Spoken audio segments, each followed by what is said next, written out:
Boa noite, Maê. Boa noite também, Selma. Olá, Adriana Varenga. Olá, Ricardinho e Lúcia. Adriana Dantas, Lídia. Sejam todos bem-vindos a mais uma noite de reflexões. Boa noite, Cecília Souza.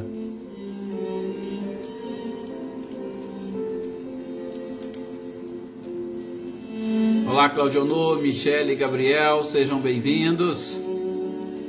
Silvano Braga, boa noite, Silvano, seja muito bem-vindo. Sou Luiz Alberto, boa noite também para o senhor. Boa noite, Anitta e Clarindo. Olá, Leda, Lovato, Valdete, boa noite. Boa noite, Adaí, sejam bem-vindas.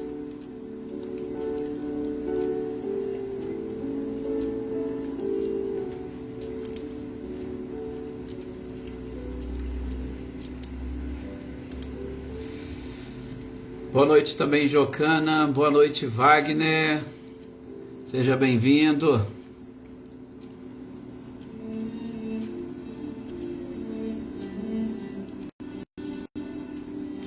A gratidão é sempre nossa, seu Luiz. Sempre nossa. Boa noite, Luísa Nalim. Seja bem-vinda. Olá, Célia. Boa noite também para você.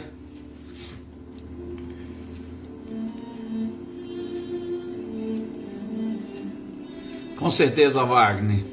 Com certeza ele abençoa a todos. A gente só precisa perceber, só precisamos sentir essas bênçãos.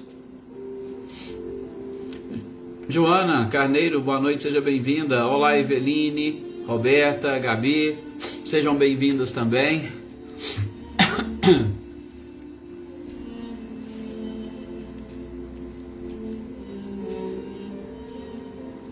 Leopoldina, boa noite para você, seja bem-vinda.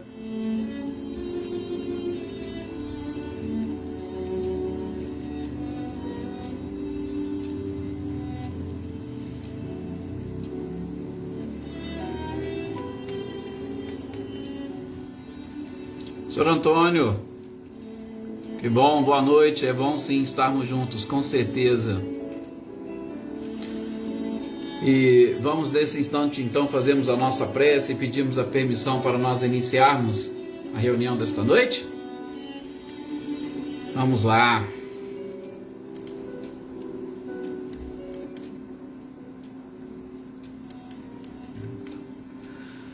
Meus queridos irmãos, meus queridos companheiros, uma boa noite a todos vocês, tanto os encarnados quanto os desencarnados que nos acompanham. Boa noite, Mariângela.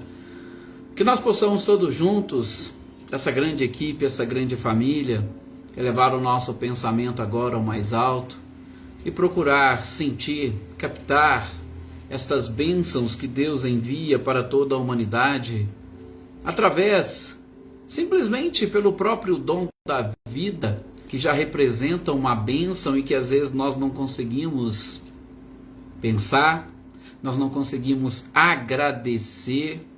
Muito pelo contrário, a gente volta a nossa vida, a gente volta os nossos pensamentos apenas para as conquistas ou para necessidades de ordem material. A gente leva a nossa vida de uma forma tão simplória, nos apegando a tão pequenas coisas, e Deus que nos concede o dom da vida, muitas das vezes nós nos esquecemos. É hora, é um momento de nós agradecermos a Ele, do fundo do nosso coração, não apenas e tão somente da boca para fora, mas sentir esta gratidão dentro do nosso coração, para que a gente consiga captar as energias e vibrações benéficas que estão aí à nossa volta, para que nós venhamos a desenvolver a dupla vista, enxergando as belezas que nos envolvem,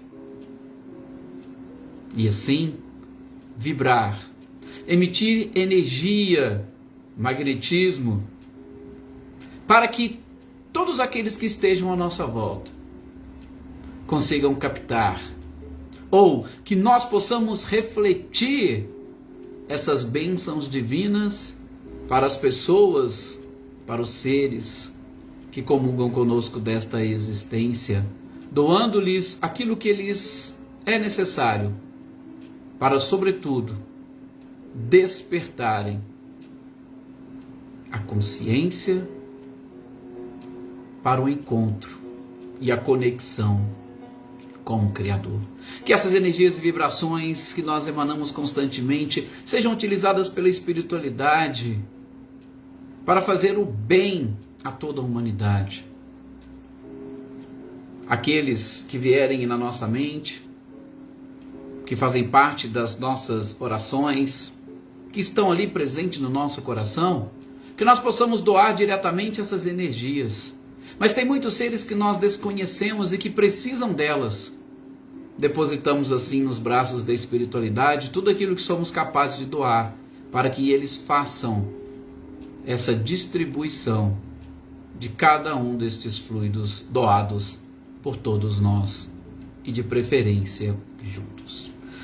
Muita paz a todos nós, com certeza a vontade de levar essas reflexões, ficar aqui divagando com o pensamento e utilizando o nosso próprio pensamento para conduzir essas vibrações a todos esses lugares, a todas essas pessoas. Mas nós temos um objetivo aqui que é exatamente estudar ou fazer uma leitura, estudo das obras de Kardec. Nós não podemos ficar aqui apenas e tão somente nas nossas vibrações. Então, faz parte, sim, é ótimo, sim, é maravilhoso. Mas a gente vai a cada dia, em alguns minutos iniciais, dedicando a essas vibrações, mas não nos esquecendo de buscar exatamente os ensinamentos que nós, pelo menos, nos propusemos aqui nesta noite. Bom, boa noite aqui para Ana Cristina, que ainda não falei. Boa noite, Paulo Iter. A propósito, Paulo, tá aceito o seu convite, tá? Para o dia 17. Nós estaremos aí, depois eu entro em contato contigo pelo Zap.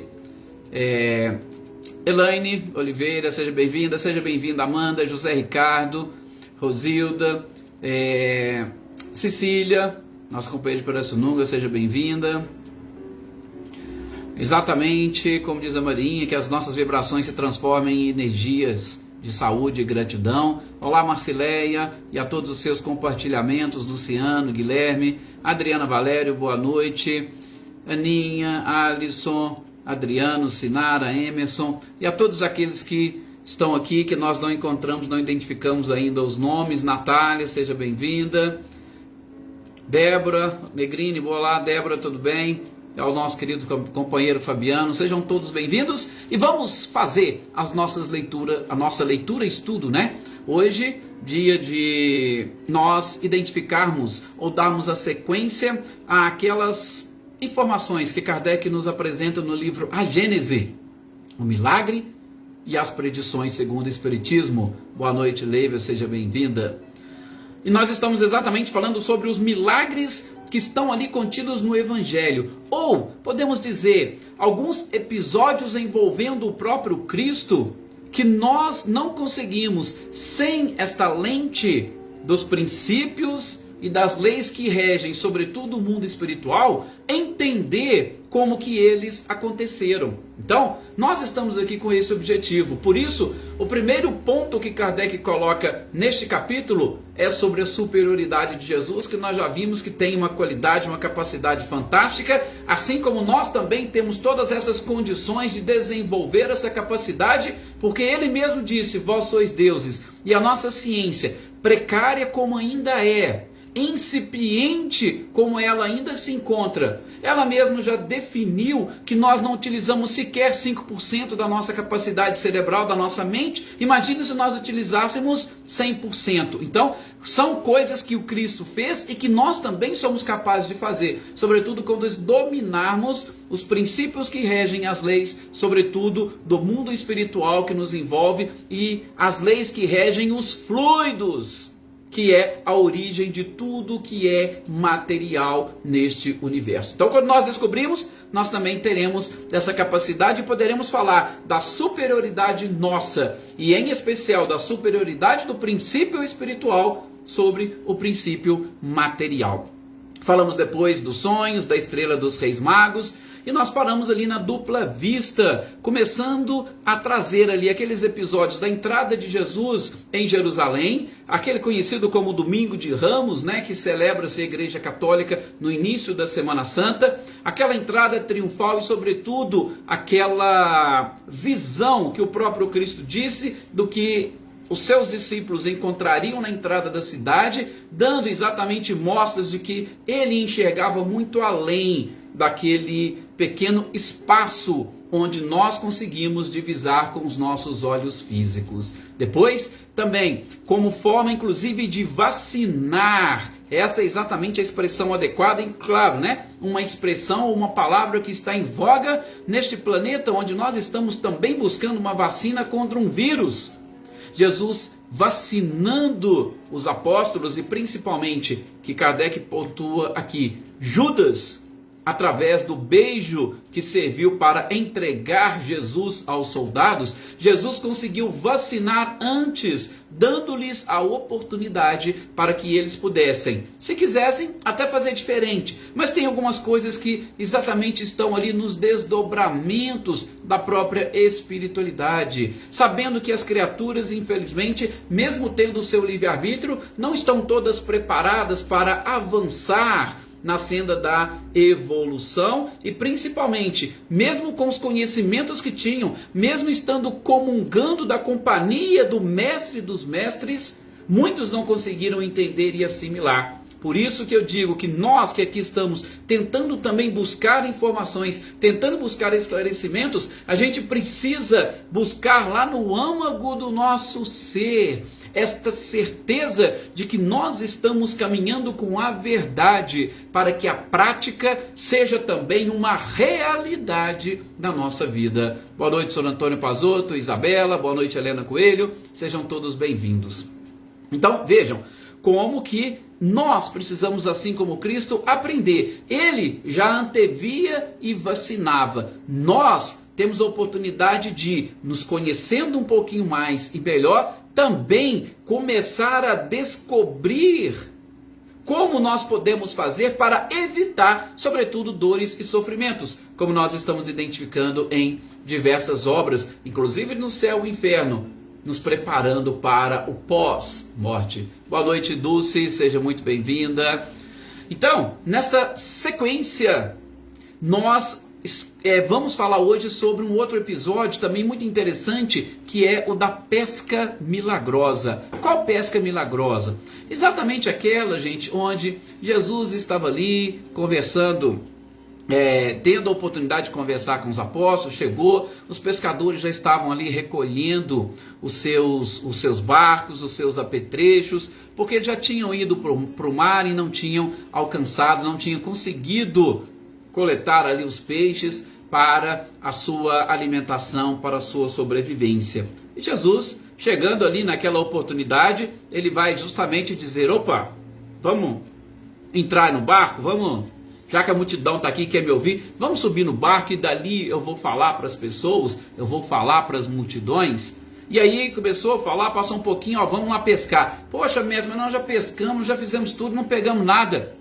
E aí Pedro falou, mas em respeito ao Senhor, nós vamos. E aí foram lá, lançaram, Jesus falou, lança a rede de tal lado. Eles lançaram a rede e pegaram uma quantidade enorme de peixe, que tiveram que chamar o outro barco para poder vir ajudar, porque senão poderia até afundar. E foram para a praia e distribuíram ali os peixes para os pescadores. Era exatamente a matéria-prima que eles utilizavam para a sua própria sobrevivência. Jesus veio exatamente numa região muito pobre e boa parte deles viviam exatamente da pesca. A pesca que era o seu principal trabalho. Por isso que Jesus acolheu, podemos assim dizer, muitos pescadores, e não foi sem razão que ele, justamente virando para Pedro, olha, você hoje é pescador de peixes e eu vou te fazer pescador de homens, exatamente procurando mostrar a ele que se ele desenvolvesse a sua inteligência espiritual, ele conseguiria conquistar muito mais coisas do que aquele apenas e tão somente mundinho onde eles viviam. Boa noite, Dona Luzia, seja muito bem-vinda. Bom, o que nós podemos identificar aqui neste episódio da pesca milagrosa? Porque nós estamos vendo os milagres do Evangelho. Como que nós poderíamos explicar este episódio? Gente, o próprio Kardec, ele vai, nessa oportunidade, dizer que Jesus Tanto é que ele incluiu justamente aqui na dupla vista. Jesus sabia onde os peixes estavam. Então por isso ele chegou e falou: pode jogar a rede ali que vocês vão pegar os peixes. Então Kardec coloca, ou ele inclui aqui justamente na dupla vista. Mas se vocês me permitirem, eu gostaria de ir até um pouco mais além. Gente, qual era? Tá? Repito, Kardec trouxe essa explicação, ela está na dupla vista. Jesus conseguia enxergar além e, enxergando além, ele sabia onde os peixes estavam, foi lá e julgou. Não estou aqui contestando Kardec, mas eu estou analisando outros pontos de vista que particularmente eu acho interessante. O evangelista disse que Jesus, ele subiu na barca e naquela oportunidade começou a falar e começou a pregar. Eu vejo aí uma capacidade ou um magnetismo de Jesus muito forte. Tão forte que ele conseguia inclusive atrair os animais. Nós estamos falando de animais, a gente está falando de princípio inteligente. Só que é lógico, um princípio inteligente que não tinha razão, não tinha raciocínio, tinha instinto. E aí vocês imaginam como que, mesmo sendo espíritos, mas ainda neste reino, eram seres que tinham muita coisa a sentir, a perceber com esse magnetismo e essa vibração de Jesus. Você já, claro, deve ter ouvido falar muito de Francisco de Assis. Francisco de Assis não tinha essa capacidade de atrair, inclusive, alguns animais. Ele falou: opa, então aqui nós vamos pregar para os animais. Ele não tinha. Agora vocês imaginem Jesus. Então eu imagino, ou eu visualizo, além dessa dupla vista, o magnetismo do Cristo atraindo aqueles seres, primeiro para poder ouvir, por que não, a sua própria palavra, para ouvir a sua mensagem. Não que eles estavam preparados para assimilar a mensagem de Jesus, não. Mas vocês imaginem, quando vocês pegam um animal que vocês deixam exalar aquele carinho, os animais não chegam perto de vocês, eles não se aconchegam, eles não chegam, vamos assim dizer, entre aspas, a sentir aquele carinho por eles. Eu imagino também que os peixes naquela oportunidade podem ter sentido aquela energia, aquela vibração. Opa, nós precisamos ir para lá, tem alguma coisa especial ali acontecendo. Então eu imagino isso. E talvez alguns poderiam dizer: mas Jesus atrairia os peixes para depois serem pegos pelos homens e virarem alimentação? Sim, não vejo nenhum problema. Por quê, gente? Porque uma das funções dos próprios animais é essa. Eles têm também o seu ciclo de vida e eles estariam se sacrificando para auxiliar o homem. Está na ordem natural das coisas. Inclusive, quando perguntaram para Kardec, a gente vai ver isso lá no Livro dos Espíritos, sobre a alimentação de carne. E ele diz: olha, aliás, a espiritualidade responde: vocês, como seres humanos, no corpo de carne, vocês ainda precisam desse tipo de alimentação. Então, não vejo nada demais Jesus, com o seu magnetismo, atrair e utilizar aqueles animais para alimentar os homens.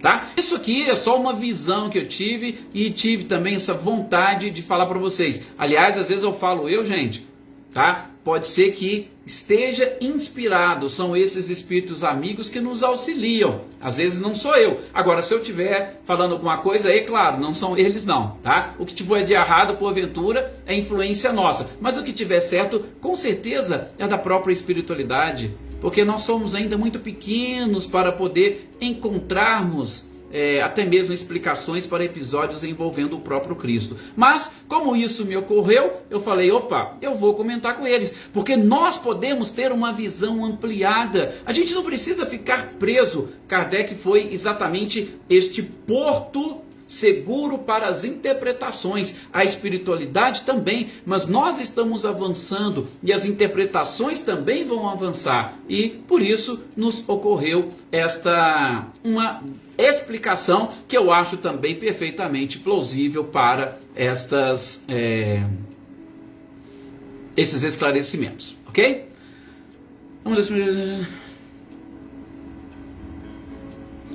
Exatamente, né? Essa questão da própria persistência, né, Marinho?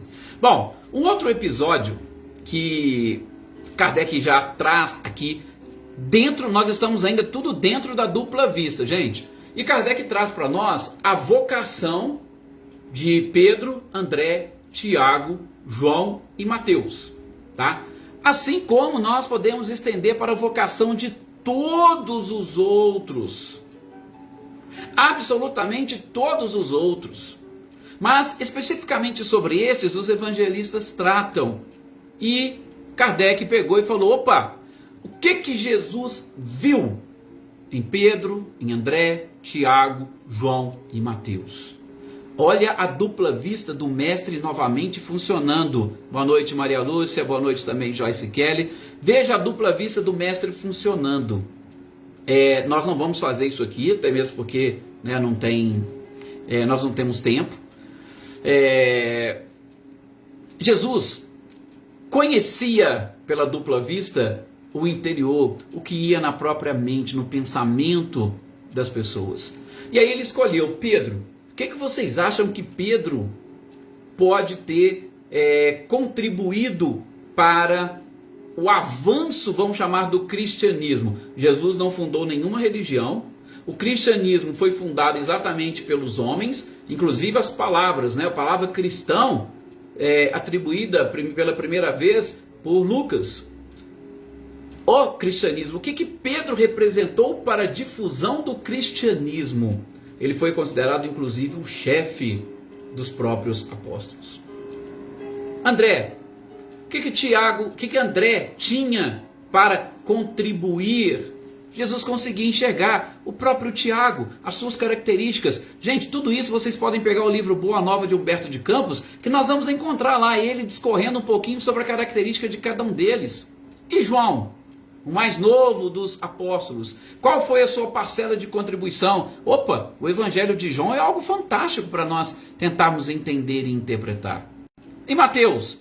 Opa, Mateus, além de outras coisas, foi o primeiro evangelista, foi fazendo as anotações de tudo aquilo que Jesus falava. Está lá o seu Sermão do Monte, diferente de Lucas, são 3 capítulos onde ele discorre, talvez diz Gandhi, nós poderíamos perder absolutamente tudo que o Sermão do Monte nos ajudaria a resgatar todos os ensinos morais do Cristo. Então, Mateus teve essa perspicácia, fora outras coisas. Então, Jesus conseguia enxergar em cada um deles potencialidades que outras pessoas não enxergariam. Eles eram simples pescadores.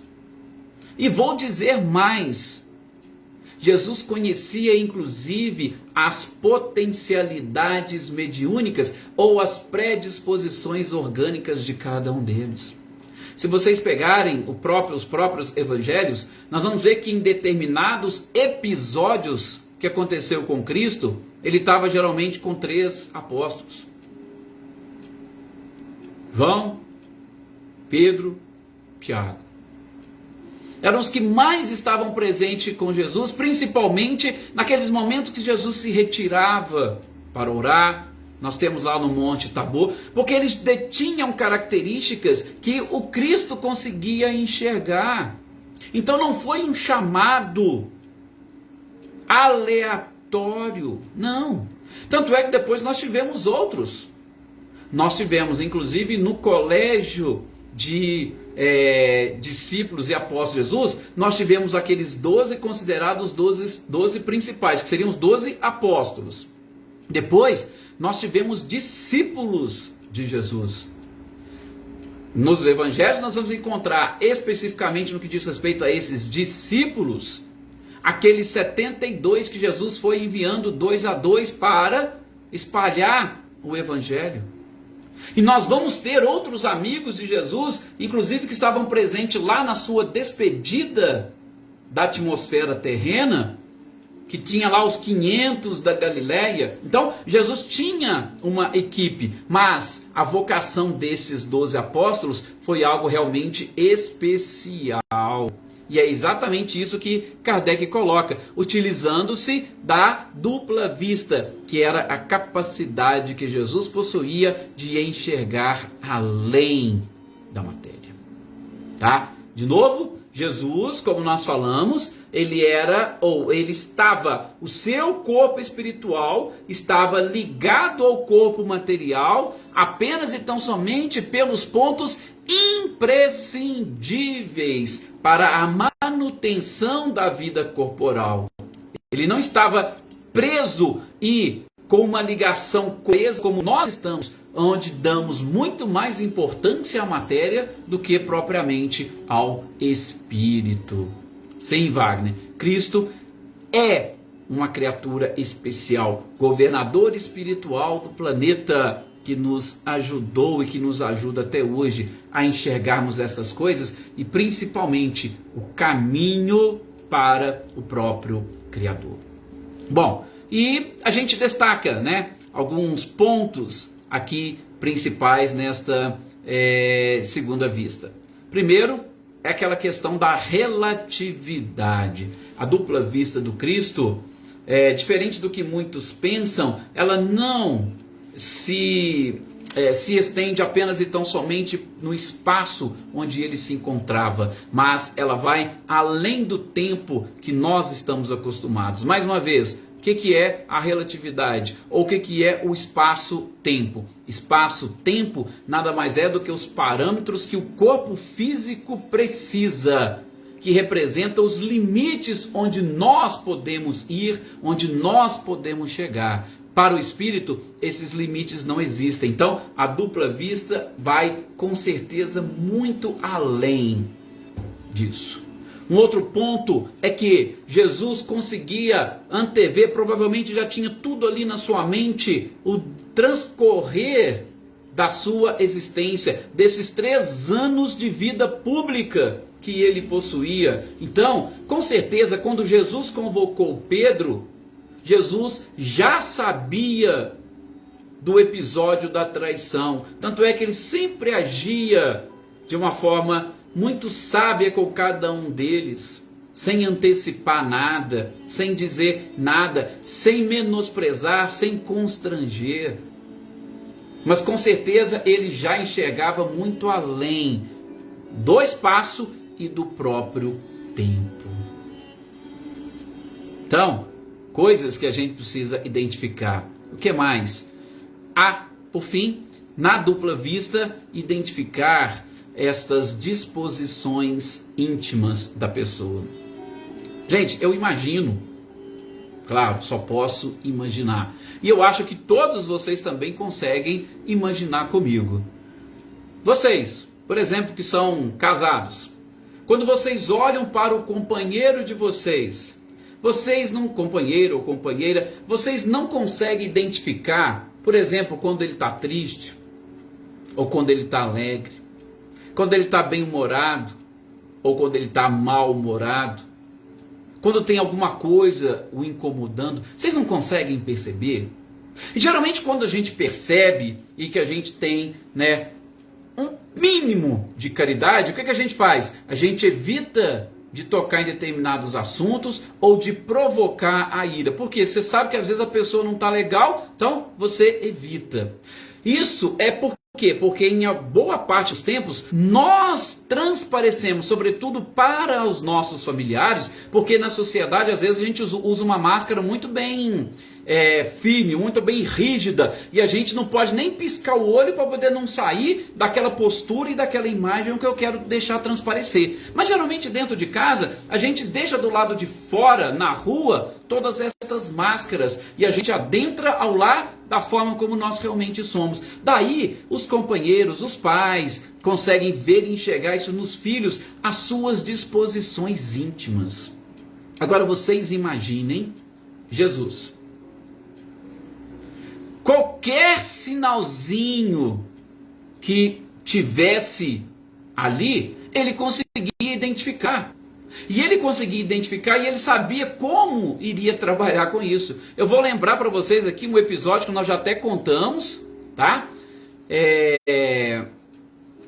O Paulo está lembrando aqui, TPM, muitas coisas, exatamente. Algum episódio que eu já comentei com vocês aqui, que o próprio Haroldo também já contou em algumas oportunidades, de um rapaz que trabalhava junto com o Chico. Trabalhava junto com o Chico e o Haroldo foi brincar com ele, né? Oh, deve ser uma beleza, né? Quem dera eu pudesse trabalhar com o Chico. Você trabalhava com o Chico, que beleza, que delícia, que paz que você deveria sentir, né? E aí que o rapaz chegou para ele e falou assim: moço, você não faz ideia do que você está falando. O Chico era assim, sabe, você andava pisando em ovos. Às vezes eu chegava aqui, estava preocupado com alguma coisa, ele batia nas minhas costas: ô meu filho, não pensa nisso não, não fica assim não. Ele parece que lia os nossos pensamentos. Gente, era o Chico que ele está falando. Vocês imaginem Jesus. Então a dupla vista do mestre fazia com que ele enxergasse tudo isso. E ele sabia quem é que ele estava convidando, o porquê ele estava convidando. E a gente não pode deixar também de avaliar, é claro, todos os planejamentos reencarnatórios. Todo mundo passa por planejamento reencarnatório. Naquela época também passavam pelo planejamento reencarnatório. E se nós estivermos com a nossa ligação com o plano espiritual, vamos assim dizer, bem afinada, nós sabemos do planejamento que nós fizemos. Jesus tinha tudo isso na sua mente. Então, todos os episódios envolvendo o Cristo, relacionados com a dupla vista, vocês podem ter certeza, para Jesus era muito fácil e simples, não representa nenhum tipo de milagre, era algo natural, era algo comum. Sem contar que as nossas vibrações, a gente sabe, elas possuem colorações. Já há algum tempo atrás descobriram as câmeras Kirlian, que tiram uma fotografia da sua aura e que vai mostrando ali as cores. Vocês imaginam Jesus, ele conseguia enxergar todas as cores e identificar cada uma.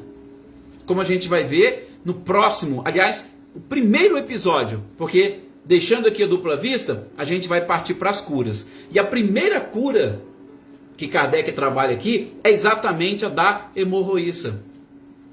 A mulher que tinha aqueles corrimentos sanguíneos direto, sentia muitas dores, já tinha procurado tudo quanto é tipo de médico, já tinha gastado fortunas e não conseguia mudar, e não conseguia melhorar a saúde.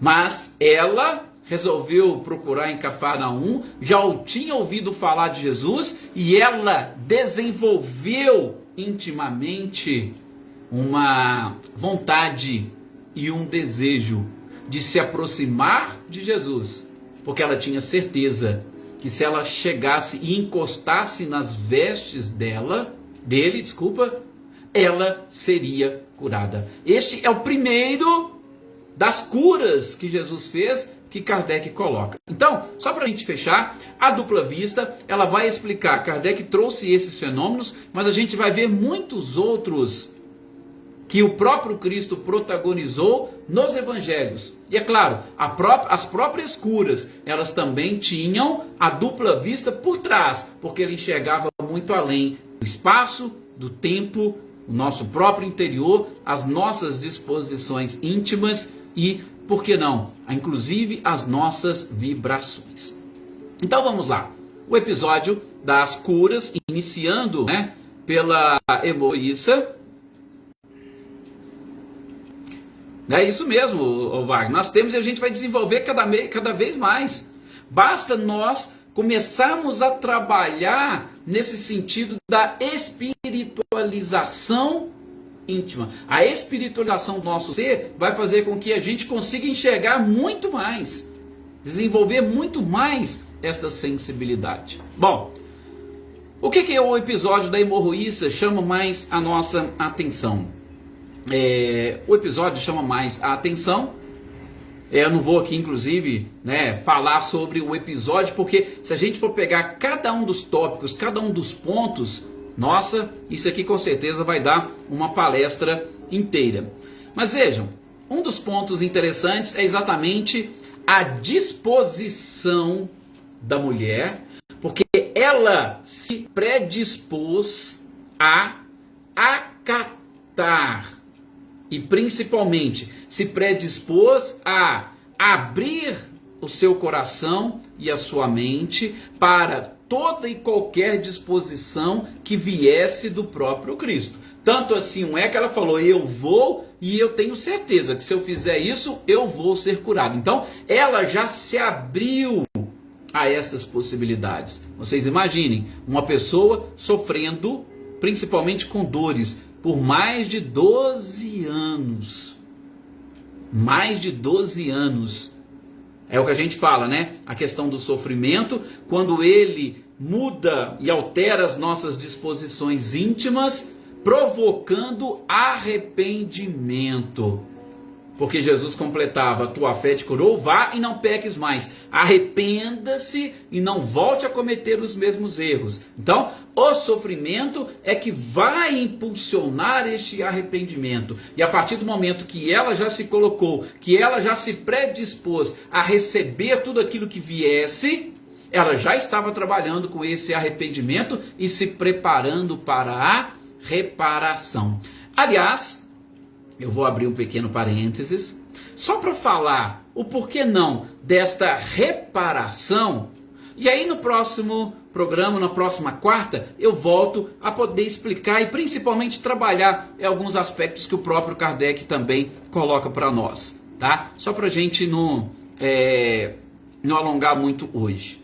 O parênteses que eu gostaria de abrir, falando dessa questão da reparação, é que, repito, hemorroíça, 12 anos sofrendo com fluxo sanguíneo, ela inclusive era considerada impura, ela não podia nem se aproximar das pessoas, nem se aproximar muito menos dos homens, tá? Então tinha todo aquele estigma que ela carregava consigo, então o sofrimento era com certeza muito complicado e delicado, mas relacionado com o sangue.